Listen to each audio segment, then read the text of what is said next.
چل گئے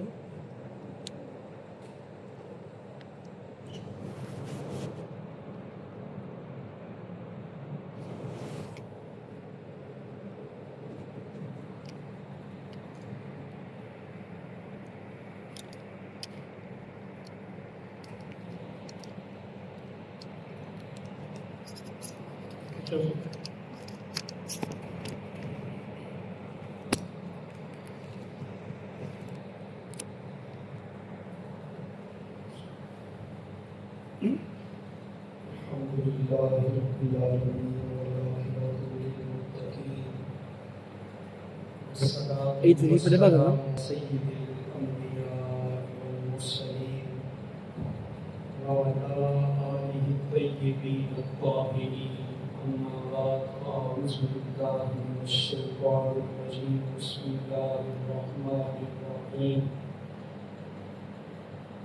لا يؤمن أحدكم حتى أكون أحب إليه من والده وولده والناس أجمعين إن الله وملائكته يصلون على النبي يا أيها الذين آمنوا صلوا عليه وسلموا تسليما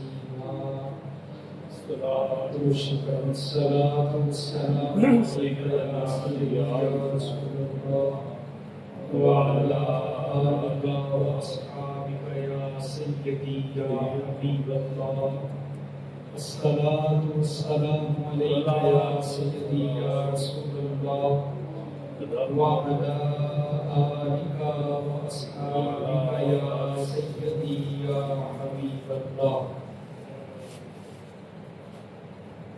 حمد و سلام کے بعد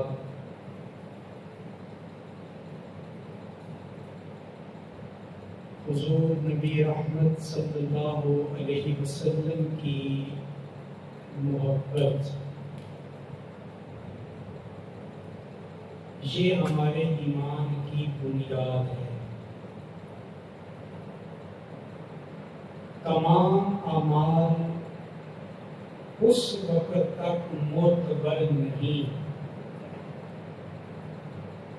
جب تک آقا کریم صلی اللہ علیہ وسلم کی محبت دل میں موجود نہ ہو. محبت رسول صلی اللہ علیہ وسلم اتنا قیمتی اور آفاقی خزانہ ہے کہ جس کے بارے میں خود نبی کریم صلی اللہ علیہ وسلم نے ارشاد فرمایا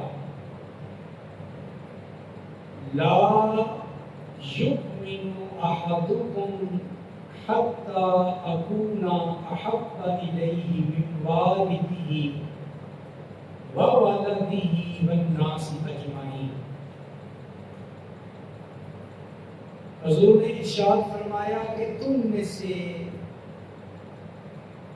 اس وقت تک کوئی مکمل ایمان والا نہیں ہو سکتا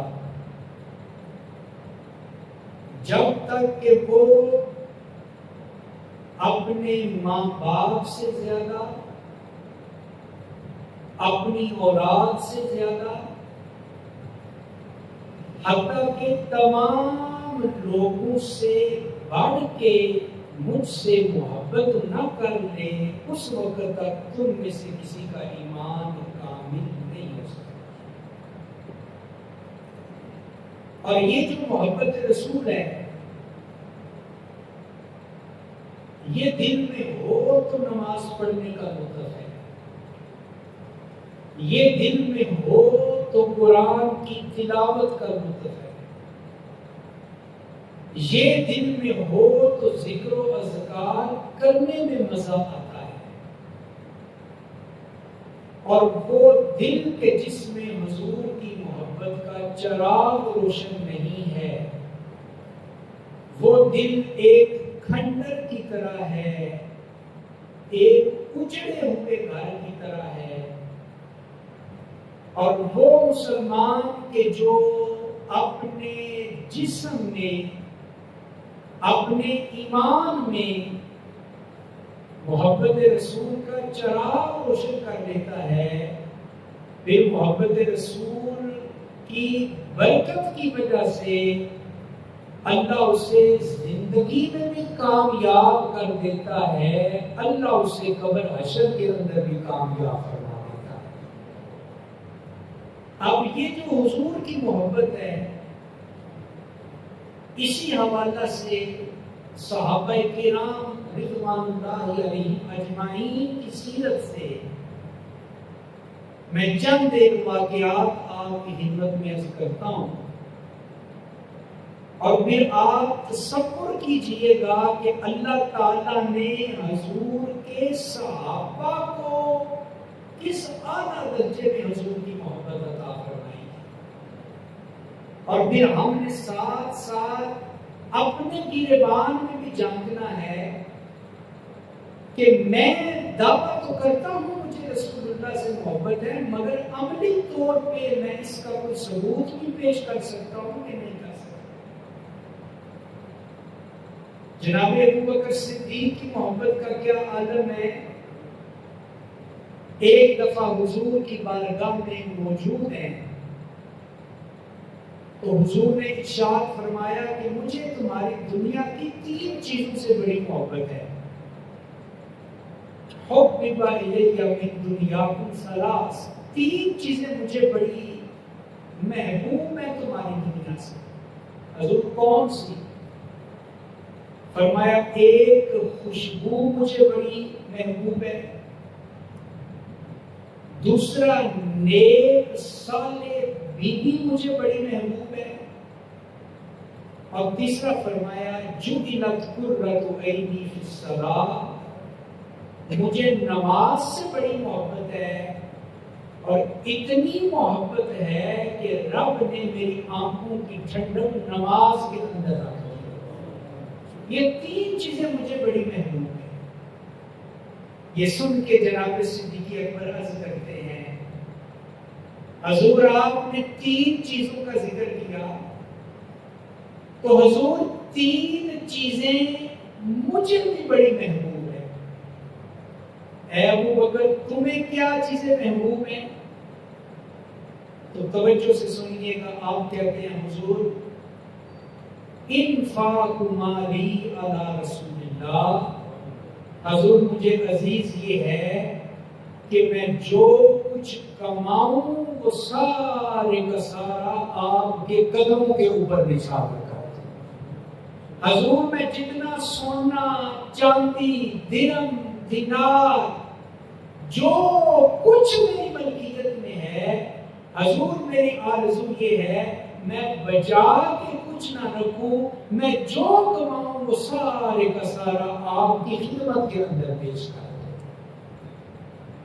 حضور دوسری چیز مجھے یہ عزیز ہے، النظر الی وجہ رسول اللہ، حضور مجھے عزیز یہ ہے کہ چہرہ آپ کا ہو اور آنکھیں میری ہوں، اور میں ٹک ٹکی باندھ کے مسلسل چہرہ بندہا کی زیارت کرتا ہوں۔ یہ مجھے بڑا عزیز ہے کہ میں ہر وقت آپ کا دیدار کرتا رہوں، ہر وقت آپ کی زیارت کرتا رہوں۔ اور حضور تیسری چیز مجھے یہ عزیز ہے، تقول ابنتی تحت رسول اللہ، کہ میری بیٹی عائشہ کو آپ نے اپنے نکاح میں قبول کیا ہے۔ حضور مجھے عزیز یہ ہے کہ اب ہمیشہ ہمیشہ میری بیٹی آپ کے نکاح میں موجود ہے۔ یہ ہے جناب ابوبکر صدیق رضی اللہ تعالیٰ عنہ کی محبت رسول۔ ہجرت کی رات جب حضور اپنے کاشانہ اقدس سے نکلے اور سیدھا جناب ابوبکر صدیق کے گھر گئے، اشارے میں پہلے بتا رکھا تھا کہ میں ہجرت کروں گا اور میرے ساتھ ایک ہی فرد ہوگا۔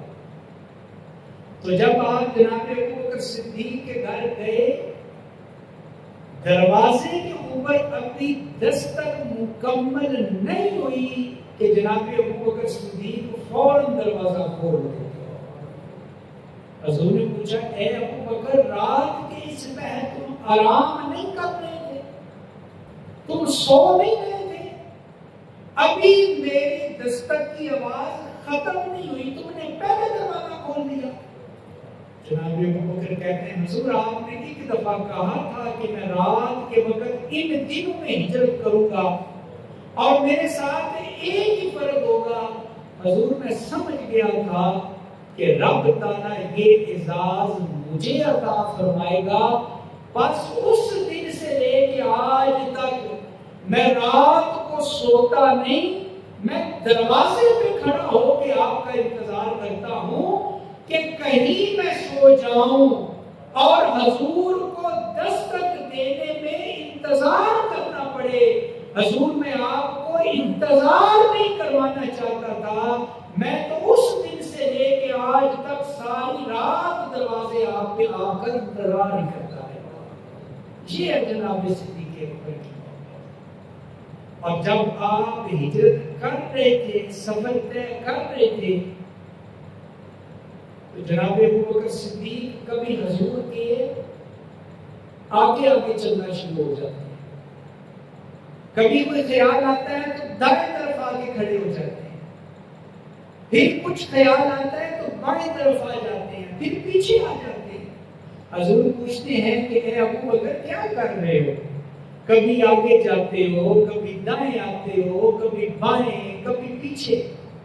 اے ابو بکر ایک طرف ہو کے کیوں نہیں چلتے؟ اپنا رستہ کیوں بدلتے ہو؟ اپنی سمتیں کیوں بدلتے ہو؟ دیکھیے ذرا محبت رسول کسے کہتے ہیں۔ جناب ابو بکر کہتے ہیں حضور دشمن کا خطرہ ہے، ابو جہل نے اپنے بندے دوڑائے ہوئے ہیں، دشمن کا خطرہ ہے۔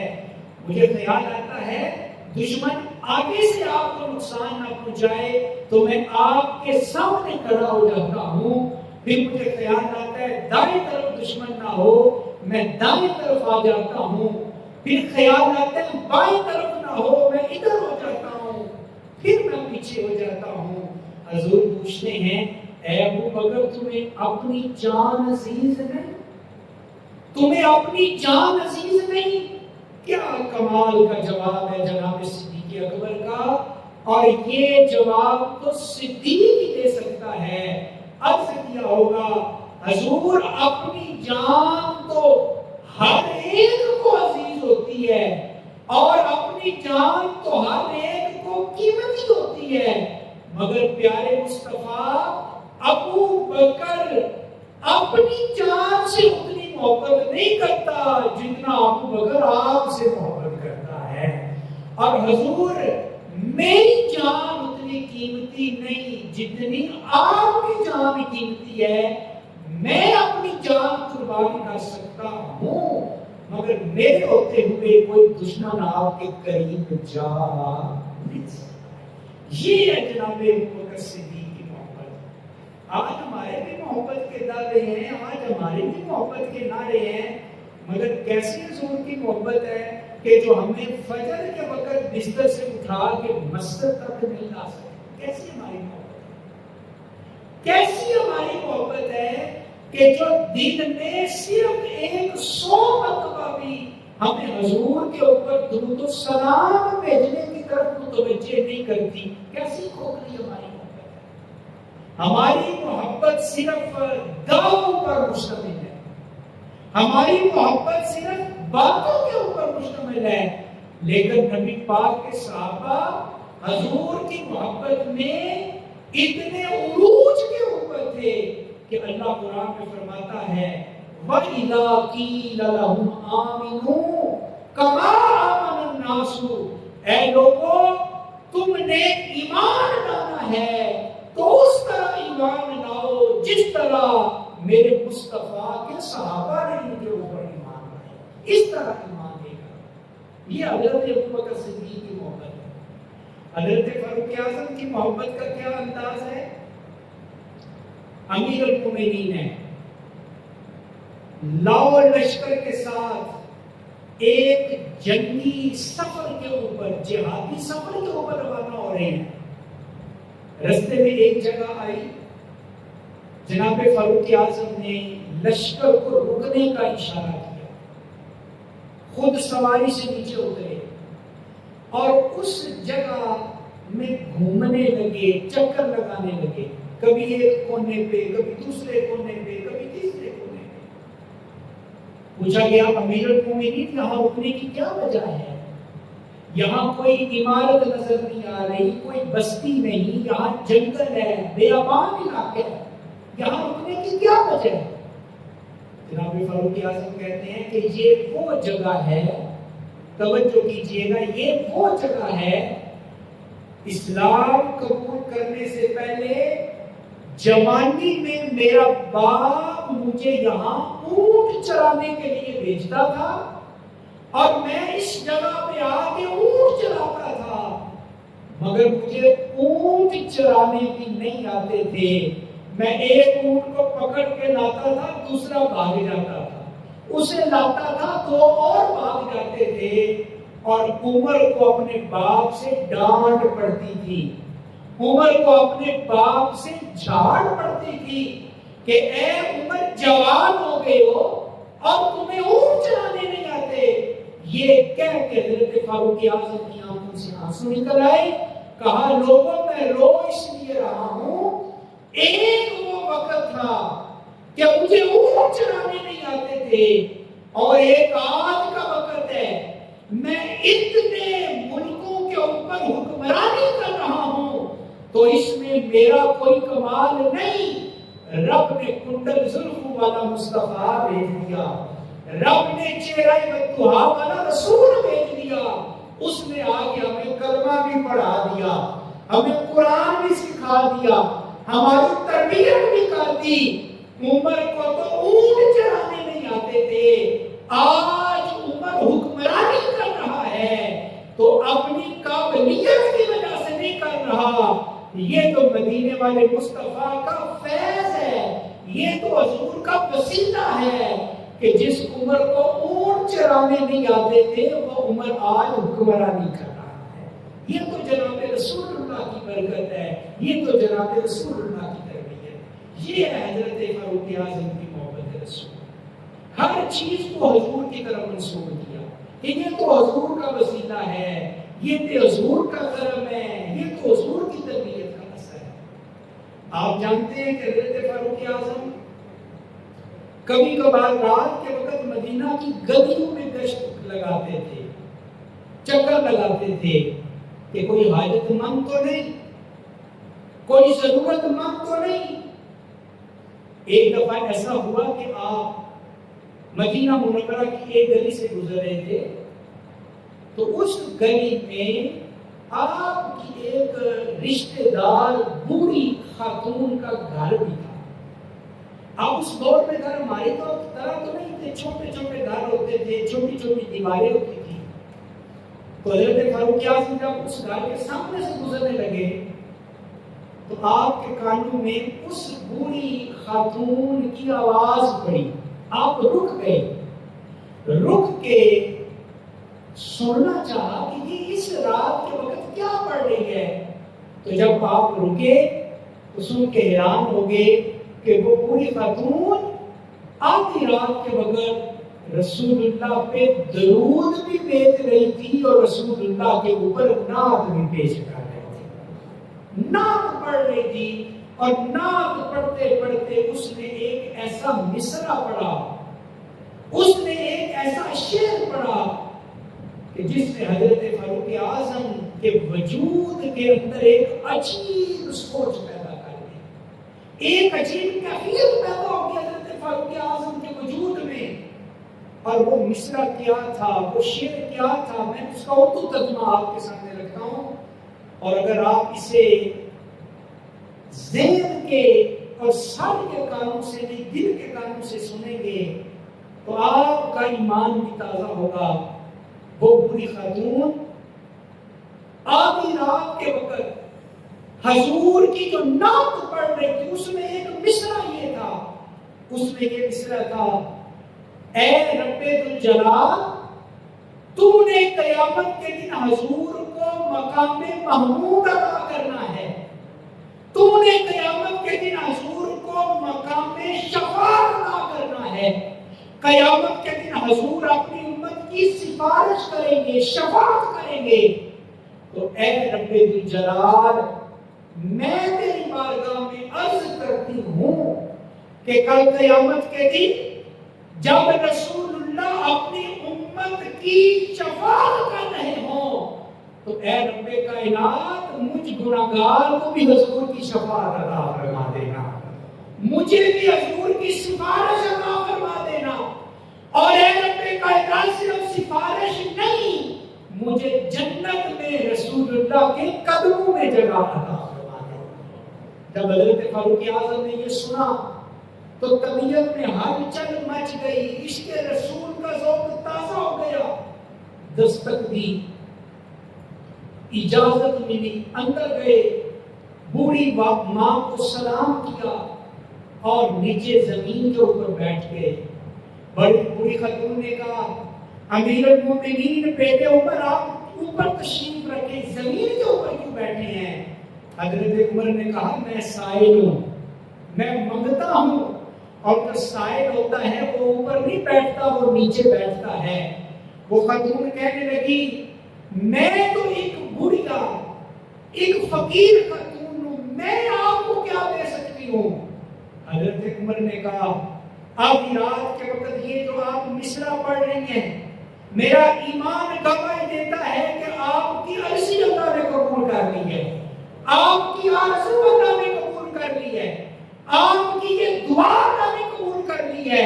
تو میں چاہتا ہوں کہ آپ اس مصرے میں اپنے نام کے ساتھ میرا نام بھی شامل کر دیں اور آپ اللہ کی بارگاہ میں یہ عرض کریں اے باری تعالیٰ قیامت کے دن صرف مجھے نہیں میرے ساتھ عمر کو بھی حضور کی شفاعت عطا فرما دینا.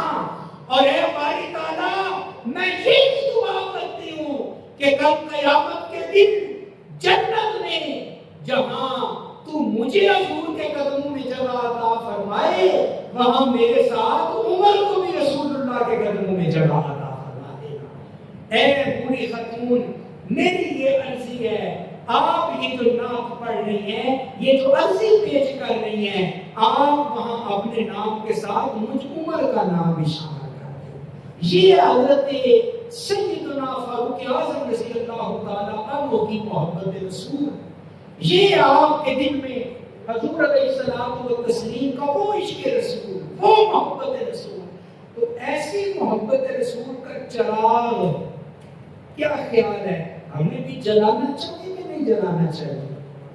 حضرات کبھی تو حضور کے اوپر تنہائی میں بیٹھ کے درود پاک پڑھنا چاہیے، کبھی تو تنہائی میں بیٹھ کے حضور کی محبت میں چار آنسو آنے چاہیے، کبھی تو حضور کی شفاعت کا سوال کرنا چاہیے، حضور کی سفارش کا سوال کرنا چاہیے. آج ہم جس دور میں ہیں ہم نے رسول اللہ کا دیدار تو نہیں کیا، رسول اللہ کا چہرہ تو نہیں دیکھا، رسول اللہ کی صحبت و سنگت تو نہیں ملی، مگر ہم اتنا تو کر سکتے ہیں کہ ہم اللہ کی بارگاہ میں یہ آرزو کریں اے باری تعالیٰ ہمیں بھی حضور کی محبتوں کا نور عطا فرما دے، ہمیں بھی حضور کی شفاعتوں کا نور عطا فرما دے. یہ آرزو تو ہم کر ہی سکتے ہیں. حضور کے ایک ساتھی ہیں، ان کا نام ہے حضرت زید بن حارثہ رضی اللہ تعالیٰ عنہ. کیا نام ہے جی؟ حضرت زید بن حارثہ رضی اللہ تعالیٰ. یہ بالکل بچپن میں تھے، والدہ کے ساتھ سفر کر رہے تھے، ڈاکوؤں نے حملہ کیا اور حضرت زید کو چھین کے دے کے اغوا کر دیا. چونکہ اس دور میں غلاموں کا رواج تھا، لوگ انسانوں کو بیچتے تھے، تو ڈاکوؤں نے حضرت زید کو بیچ دیا. اب حضرت زید بکتے بکاتے حضرت خدیجہ الکبریٰ کے بانجے نے حضرت زید کو خرید لیا اور پھر اس نے یہ زید حضرت خدیجہ کو تحفے میں غلام کے طور پہ پیش کر دیا. اور جب حضرت خدیجہ کی شادی ہوتی ہے حضور رحمت دو عالم صلی اللہ علیہ وسلم کے ساتھ، تو حضرت خدیجہ الکبریٰ یہ غلام حضرت زید یہ نبی پاک کی بارگاہ میں تحفے میں پیش کر دیتے ہیں۔ اب حضرت زید جو بکتے بکاتے آئے تھے وہ رسول اللہ کی غلامی میں آ گئے۔ اب ان کے ماں باپ کو کسی طرح خبر ہو گئی کہ ہمارا بیٹا جو کئی سالوں کا پچھڑا ہوا ہے وہ تو مکہ کے اندر ہے۔ قریش بنو ہاشم کا ایک نوجوان جسے لوگ محمد کے نام سے یاد کرتے ہیں وہ اس کی غلامی کے اندر ہے۔ تو باپ کو پتا چلا، اس نے اپنے بیٹے کو ساتھ لیا، بھائی کو ساتھ لیا، گھر میں جتنا مال و دولت تھا وہ سارا تھیلیوں میں جمع کیا، مکہ شریف آ گئے، حضور کی بارگاہ میں پہنچے، ملاقات کی، اور ملاقات کر کے حضور علیہ الصلوۃ والتسلیم کو اپنے بیٹے کا وہ سارا حال سنایا کہ ہمارے ساتھ تو بڑا ظلم ہوا ہے، بڑی زیادتی ہوئی ہے، بچپن میں ہمارا بیٹا ہم سے چھین لیا گیا، اب ہمیں پتا چلا ہے کہ ہمارا بیٹا آپ کے پاس ہے، تو یہ دیکھیں یہ ہمارے پاس درہم ہے، دینار ہیں، ہم منہ بولی قیمت دے کر بھی اپنا بیٹا خریدنا پڑا تو آپ سے خریدیں گے، آپ مہربانی کریں، ہمارے اوپر شفقت کریں کہ ہمارا بیٹا ہمارے سپرد کر دے، جو آپ چاہتے ہیں وہ چیز ہم آپ کو پیش کر دیں گے۔ حضور نے یہ سنا تو حضور مسکرائے اور مسکرا کر کہا میں تمہیں اس سے زیادہ آسان پیشکش نہ کروں، اس سے زیادہ سوکھی پیشکش۔ وہ کہنے لگے وہ کیا ہو سکتی ہے؟ کہا میں زید کو بلاتا ہوں، تم تنہائی میں لے جاؤ، میرے سامنے نہیں ہو سکتا، وہ شرما جائے، تنہائی میں لے جاؤ، اگر تمہارا بیٹا تمہارے ساتھ جانے پہ رضامند ہو جائے تو مجھے کوئی اعتراض نہیں، میں ایک درہم بھی نہیں دوں گا، بالکل مفت تمہارا بیٹا تمہارے سپرد کر دوں گا۔ میں زید کو بلاتا ہوں۔ گھر والے خوش ہو گئے، حضرت زید آئے، کئی سالوں کے پچھڑے ہوئے باپ کو دیکھا، سینے سے لگے، فطری محبت ہے، خوب روئے، خوب باپ بیٹے نے پیار کیا، چچا آیا تھا اس نے پیار کیا، بھائی ساتھ آیا تھا اس نے پیار کیا، جب خوب پیار محبت ہو گیا، لاڈ ہو گیا، تو بیٹے نے باپ نے کہا زید میں تمہیں اپنے ساتھ لے جانا چاہتا ہوں، ماں تیری یاد میں روتی ہے، تیری بہنیں تیری یاد میں روتی ہیں، تیرے آقا نے کہا ہے کہ زید راضی ہے تو لے جائیں، بیٹا چل اپنا بستر باندھ لے، سامان باندھ لے، ہم تجھے لے جانا چاہتے ہیں۔ یہ سن کے حضرت زید رضی اللہ تعالیٰ عنہ نے کیا محبت رسول میں ڈوبا ہوا جواب دیا۔ آپ نے کہا ہے میرے والد یقیناً میں آپ کا خون ہوں، میرے دل میں آپ کی محبت ہے، مگر یاد رکھیں میں اپنی ماں سے ملوں گا، بہن بھائیوں سے ملوں گا، مگر یاد رکھیں میں رسول اللہ کو چھوڑ کے آپ کے ساتھ نہیں جا سکتا، میں رسول اللہ کو چھوڑ کے آپ کے ساتھ نہیں جا سکتا۔ اب انہوں نے کہا کہ کیسی باتیں کر رہے ہو، باپ سے زیادہ کون محبت کر سکتا ہے، ماں سے زیادہ کون محبت کر سکتا ہے، بہن بھائیوں سے زیادہ کون محبت کر سکتا ہے۔ جناب زید کہتے ہیں اے میرے والد محترم یاد رکھیں ماں باپ کی محبت اپنی جگہ پہ، بہن بھائیوں کی محبت بھی اپنی جگہ پہ، مگر قسم خدا ساری دنیا مجھ سے اتنی محبت نہیں کر سکتی جتنی محبت اللہ کے رسول نے مجھے عطا فرما دی ہے، جتنی حضور مجھ سے محبت کرتے ہیں اتنی کوئی محبت مجھ سے نہیں کر سکتا۔ چچا نے کہا بیٹے تو غلامی کو پسند کر رہا ہے، آزادی تیرے دروازے پہ کھڑی ہے، تو آزادی کو چھوڑ کے غلامی کو ترجیح دے رہا ہے۔ زید نے کہا اے میرے چچا یہ کوئی عام غلامی تو نہیں، یہ تو رب کے حبیب کی غلامی ہے، یہ تو امام الانبیاء کی غلامی ہے، اور دنیا کی ساری آزادیاں محمد رسول کی غلامی کے اوپر قربان کرنے کے لیے تیار ہوں۔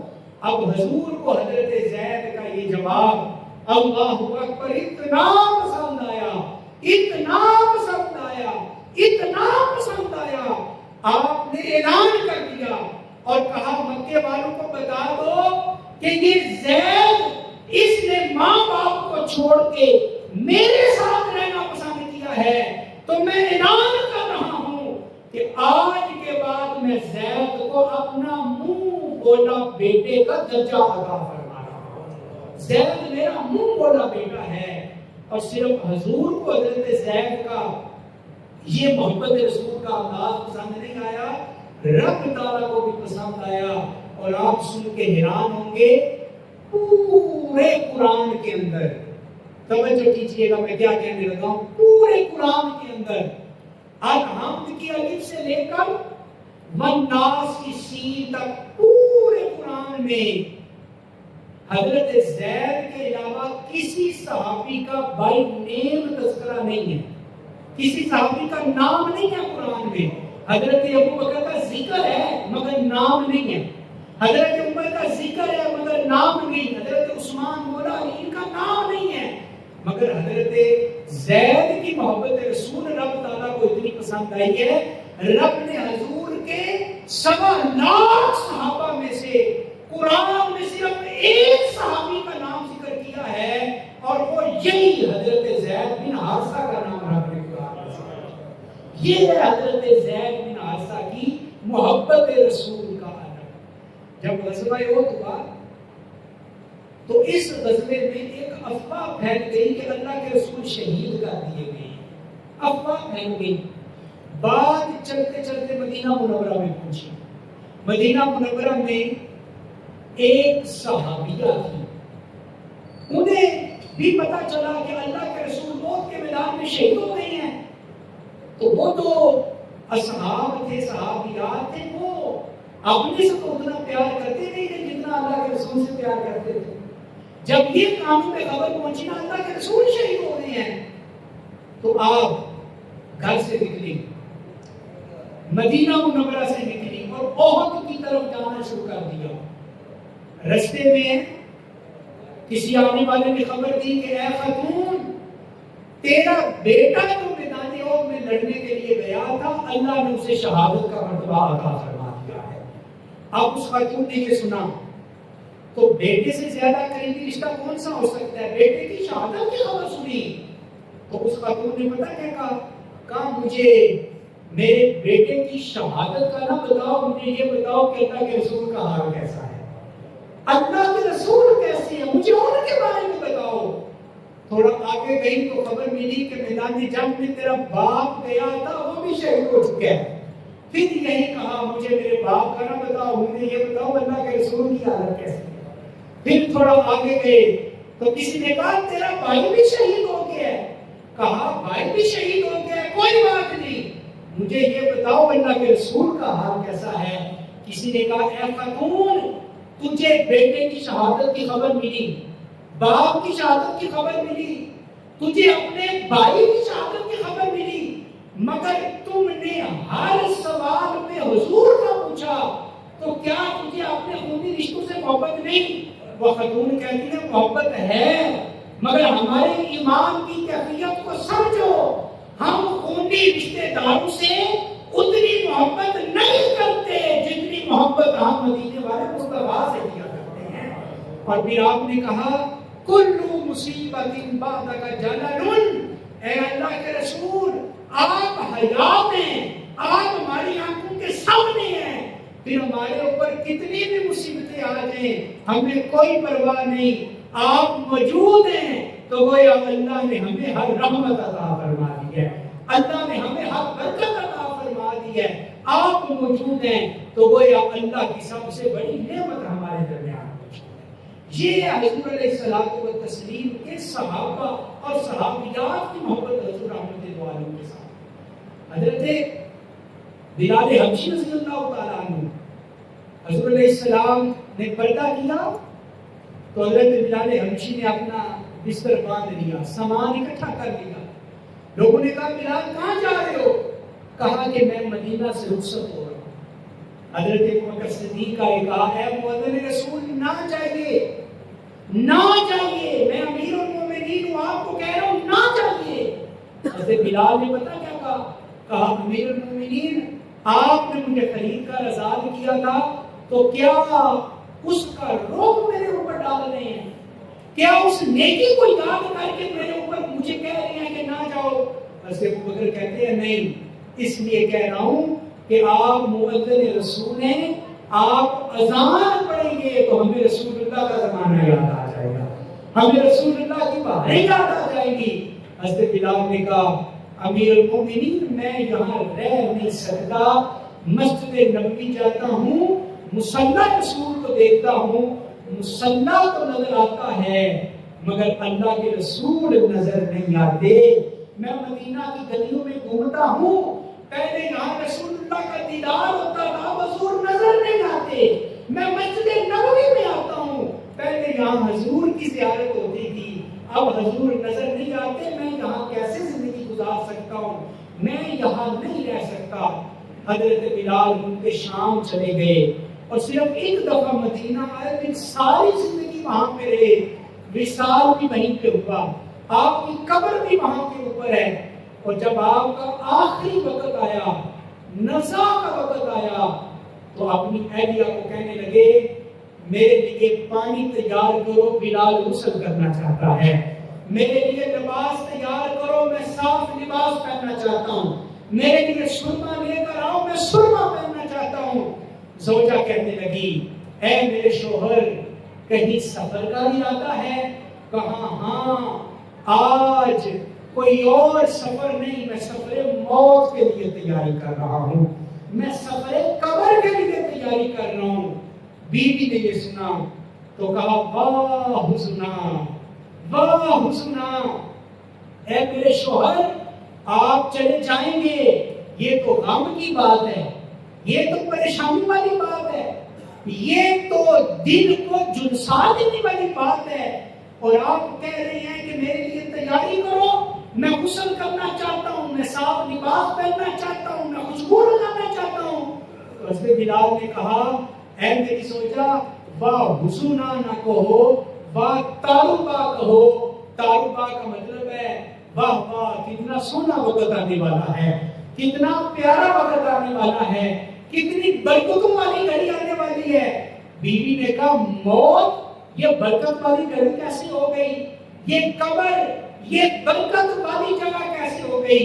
حضرت بلال حبشی کی آنکھوں سے آنسو نکلے، کہا ہے میری زوجہ کئی سال ہو گئے رسول اللہ کا دیدار کیے ہوئے، کئی سال ہو گئے رسول اللہ کو دیکھے ہوئے، میرا دل تڑپ رہا ہے حضور کی جدائی میں، میرا دل مچل رہا ہے حضور کا دیدار کرنے کے لیے، لہذا تیرے لیے غم کی بات نہیں، آج تو خوشی کا موقع ہے، ادھر آنکھیں بند ہوں گی، قبر میں جا کے رسول اللہ کا دیدار کروں گا، قبر میں حضور کی زیارت کروں گا۔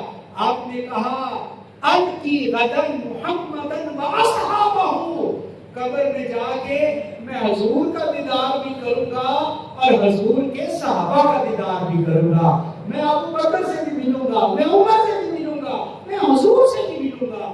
یہ ہے حضرات صحابہ کرام کی محبت رسول، یہ ہے ان کا عشق رسول۔ اب ذرا غور کریں، ہم بھی دعویٰ کرتے ہیں ہم حضور سے محبت کرتے ہیں، مگر کیسی محبت ہے؟ میں نے پہلے کہا کیسی محبت ہے جو ہمیں بستر چھوڑ کے مسجد میں آ کے نماز پڑھنے کی طرف بھی راغب نہیں کرتی۔ یہ کیسی محبت رسول ہے جو چہرے کے اوپر سنت رسول سجانے کی بھی ہمیں دعوت نہیں دیتی؟ یہ کیسی محبت ہے جو حضور کے اوپر درود و سلام پڑھنے کی بھی ہمیں دعوت نہیں دیتی؟ تو آئیں اپنی زندگی میں حضور کی محبت کو پیدا کریں، حضور کے پیار کو پیدا کریں، حضور کے عشق کو پیدا کریں، اور یقین جانے جو اپنے دل میں حضور کی محبت کا چراغ روشن کرتا ہے، اللہ محبت رسول کے صدقے اس کی قبر بھی روشن کر دیتا ہے، اللہ اس کا حشر بھی روشن فرما دیتا ہے۔ اللہ مجھے اور آپ کو حضور کی محبت سے مالا مال فرمائے، آمین ثم آمین، وما علینا الا البلاغ۔